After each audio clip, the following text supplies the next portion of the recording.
Salam, hər vaxtınız xeyir olsun. 34 nömrəli sınağın izahını eləyəcəm. Deməli 5 nömrəli sualdan başlayırıq. 5 nömrəli tramvay sabah təmir səbəbindən dolayı sabah səhər işləməyəcək. Servis günorta davam edəcək, yəni xidmət. A bəndində deyilir ki 5 nömrəli tramvay yəni həmişəlik ləğv edildi. Xeyr, günortaya qədər idi, burada bildirir. B bəndində deyirsə yeni tramvay xətti elan edilir. Xeyr. C-də deyir ki, məlumat verilir sərnişinlərə ki, sabah servisi, yəni səhər servisi ləğv olunub. Belə olur cavab C bəndi. D-də isə deyir ki, sabah pulsuz olacaq. Xeyr. Y-də deyir ki, bütün gün uzunu xidmət olmayacaq, amma günortaya qədər olmayacağı bildirilirdi. 6-cı sualda zəhmət olmasa yemək və içki çöldən kinoteatr zalına gətirməyin deyilir. A bəndində deyilir ki, kinoteatrdan alın sadəcə yeməkləri. A bəndi hələ ki qalsın, digər variantların dəqiqliyinə baxaq. B bəndində deyir ki, kinoteatr bağlı olacaq, bağlıdır. C-də deyir ki, zalın içərisinə içki və yemək gətirməyə insanlara icazə verilir. Xeyr, əksinə burada deyirdi ki, not bring, gətirməyin. D-də deyir ki, elan edilir ki, qəlyanaltı pulsuz olacaqdır. Heç bu haqda ümumiyyətlə məlumat yox idi. Y-də isə deyir ki, yəni filmə baxmaq elə bil dayandırıldı.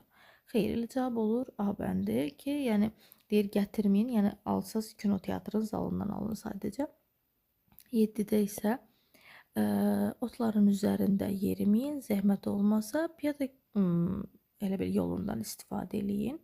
A bəndində deyir ki, uşaqlara icazə verilir otun üzərində oynamaq. Xeyr, A olmaz. B-də deyir ki, insanlara deyilir ki, o cığırlarla hərəkət edin, yəni cığırlarda olun.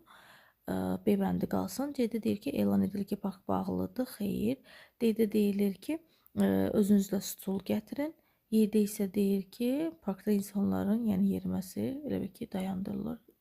Cavab olur elə B bəndi. İndi baxaq, deməli bizim mətnimizə. Mətnin tərcüməsini eləyək. Deməli, səlib yürüşü deməli müharibələrdir ki, 11-13-cü əsrlər arasında olubdu. Avropa xristianları başlayıblar bu müharibələrə idarə etmək üçün Yerusəlimi və digər Orta Şərqdəki torpaqları, hansı ki müsəlmanlar tərəfindən idarə olunurdu. Minlərlə cəngavərlər, əskərlər, hətta Avropadan olan adi insanlar da bu orduya qoşulurdu. Amma müsəlman liderlər güclü bir şəkildə müqavimət göstərirdilər. İlk səlib yürüşü deməli 1906-cı ildə bütün xristianların Pop, 2-ci Pop adlandırdığı həmin o adam Yerusəlimi yenidən ələ keçirəndən sonra səlibçilər deməli zəbt ediblər şəhəri 1099-cu ildə yaradıblar kiçik krallıqlar orada. Halbuki müsəlman idarəçilər tezliklə öz güclərini birləşdirdilər. Ən məşhur liderlərdən biri də Səlaəddin idi. Kim ki yenidən Yerusəlimi 1187-ci ildə tutdu və qəhrəman oldu müsəlman dünyasında. Onun qələbəsi xatırlanır dönüş nöqtəsi kimi mübarizədə. Sonra səlibçilər cəhd etdilər, yenidən idarə etməni ələ alsınlar, amma onların əksəriyyəti uğursuz oldular. Sonda torpaqlar müsəlman idarəsinə qayıtdı. Səlibçilər bir neçə vacib səlibçilərin səbəbləri də var idi. Müsəlman dünyası üçün onlar çox dağıntı gətirdilər, amma həmçinin də göstərdilər öz birliklərinin əhəmiyyətini. Müharibə həmçinin artırdı şərq və qərb arasındakı dəyişiklik mədəniyyətini. Avropalılar öyrəndilər müsəlmanların elmlərini, təbabətlərini, ticarətlərini və gətirdilər özləri ilə mal, əmtələr, növlər kimi, silk, ipək kimi və yeni ideyalar. Baxmayaraq ki, səlibcilər səbəb oldular zorakılığa və əzaba, onlar həmçinin birləşdilər, connected əlaqəli oldular, əlaqə yaratdılar tarixdəki müxtəlif mədəniyyətlər arasında. İndi keçək variantlarımıza. 8-ci sualda mətn nə haqqındadır deyir. A bəndində deyir ki, Osmanlı İmperiyası. Ümumiyyətlə burada Osmanlı İmperiyası haqqında danışmırdı axı heç nə. Sonra bir bəndində deyir ki, Yerusəlimin əsasının qoyulması. Sonra C bəndində isə deyir ki, qələbənin tamamlanması, yəni səlibçilərin qələbəsinin tamamlığı. D bəndində isə deyir ki, Orta Şərqdə D bəndində deməli belə oldu ki, Orta Şərqdə hərbi əməliyyatlar. Y bəndində isə deyir ki, Asiyadakı ipəyin kəşfi, yəni kəşfdən söhbət getmirdi. Cavab olacaq D bəndi, səlib yürüşlərindən danışır. 9-cu sualda deyir ki, bizdən korrekt doğru variantı tapmağımızı istəyir. Müsəlmanlar öz torpaqlarını deyir itirdilər.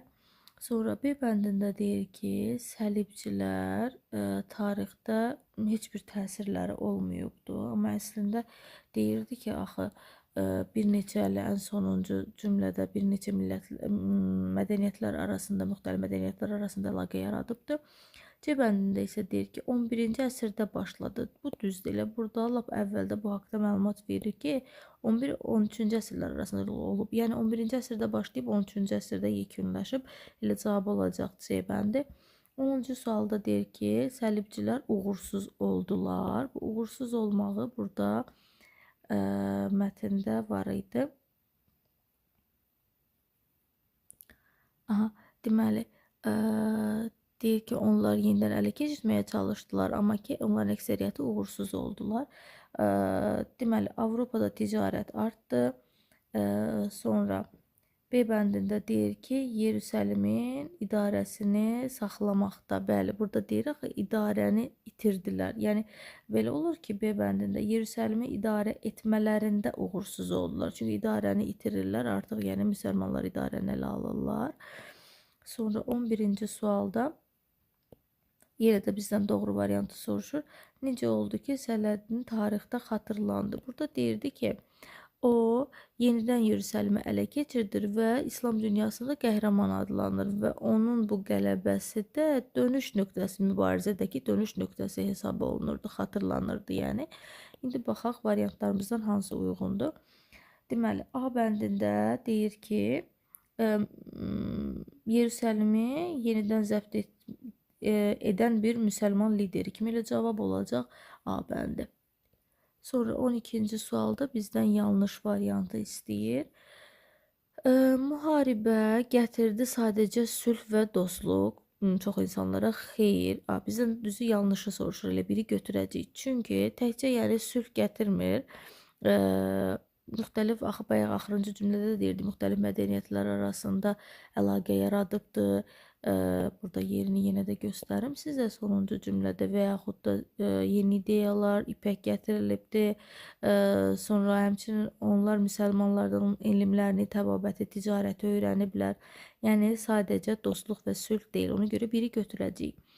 2-də Sələddin deyir, Avropa, ən məşhur Avropa cəngavərlərindən biri idi. Xeyr.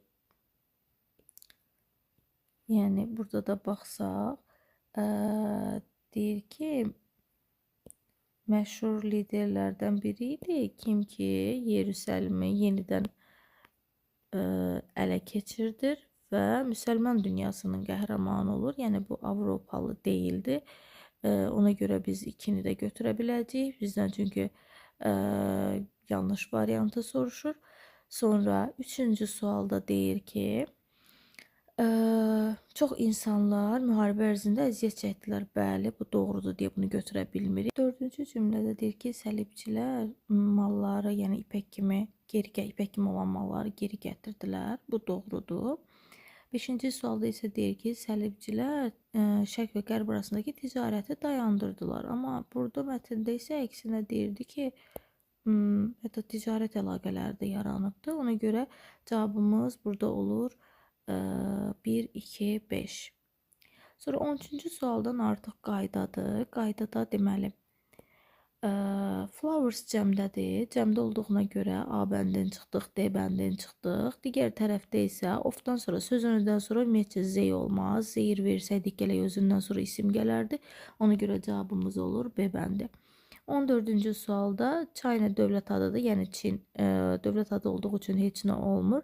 Chinese isə burada xalqdırmı, dildimi bilməkdən ötürü gələk cümlənin ardına baxaq. Qədim mədəniyyəti var deyirsə, deməli Çin xalqından söhbət gedir. Xalq da dedik tək işlənən də qabağında Z olur. Yanında people olsaydı heç nə olmurdu. Ona görə cavab olur B bəndi.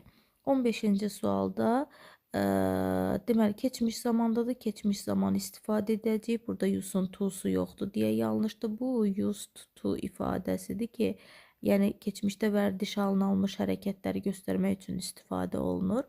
Sonra burada da use'un to'su yoxdur deyə səhvdir.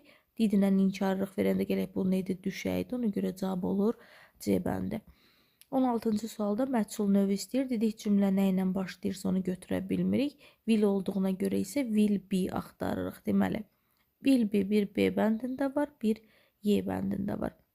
Və belə cümlələrdə həmişə nəyə diqqət eləyin? Əgər zamanı düzgün qaytarıb veribsə, bilin ki, bu mübtədanı cümləyə yanlış qaytarıb.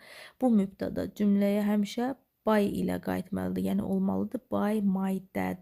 Burada baxın eləcə qaytarıb. Ona görə Y bəndi yanlışdır. Cavab olur B bəndi. Sonra 17-ci sualda modal qaydasıdır. Hadn't to deyə bir şey yoxdur. Won't, will not'un inkarıdır. Burada be olmalıydı. Ona görə C bəndi də yanlışdır. Able'ın to'su yoxdur. Qalırıq A və D bəndi arasında. Problem çox çətin idi. Biz müəllimin kömək olmadan həll edə bilmədik. Cavab olur D bəndi. Sonra 18-ci sualda since-lə cavab veribsə cavabımız olmalıdır C bəndi. Sonra sinonim cütlüyünü soruşur bizdən. Sinonim cütlüyümüz defend müdafiə etmək, protect qorumaq deməkdir.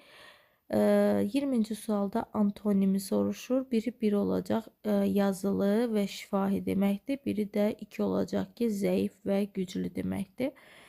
Sonra 21-də mübtəda xəbər uzlaşması dərsidir. Polis cəmdədir deyə xəbər də cəmdə götürəcəyik. Həf sonu S-lə olan xəbərlər tək xəbər sayılır. Sonra 22-ci sualda 22-ci sualımız deməli utanmaq hissi bu olacaq embraced, məmnun olmaq olacaq satisfied, nəzakətli olmamaq olacaq rude, yəni kobud. Sonra 23-cü sualda 2 və ya daha çox yolun birləşdiyi həmin o yer olacaq roundabout. Sonra 24-cü sualda deməli, normalda biz bilirik ki, soyla and bir-birinə sinonimdir, əzlə because bir-birinə sinonimdir bağlayıcı olaraq, amma biz bu cümlələri mürəkkəb cümlə quruluşunda, daha doğrusu bu bağlayıcıları mürəkkəb cümlə quruluşunda istifadə edirik. Amma burada cümlənin mübtədası doctor and nurse-dür, yəni həkim və tibb bacısıdır. Biz burada sadəcə və xəbər də cəmdə veribdir, sadəcə istifadə edə bilirik and bağlayıcısını. Sonra 25-ci sualda özündən sonra deməli to gələ bilən feillər. Bu da məsəl üçün help the student olur. Şagirdlərə kömək etmək. Give the student məsəl üçün şagirdlərə nəsə vermək mənasında. Amma talk to ilə işlənir, explain to ilə işlənir, call heç nəsiz işlənir. Ansərin özü də isim kimi olanda to ilə, amma feil kimi olanda, yəni şagirdlərə cavab vermək feil kimi olanda artıq sözünü işlənməz. Cavab ona görə olur 3 və 5.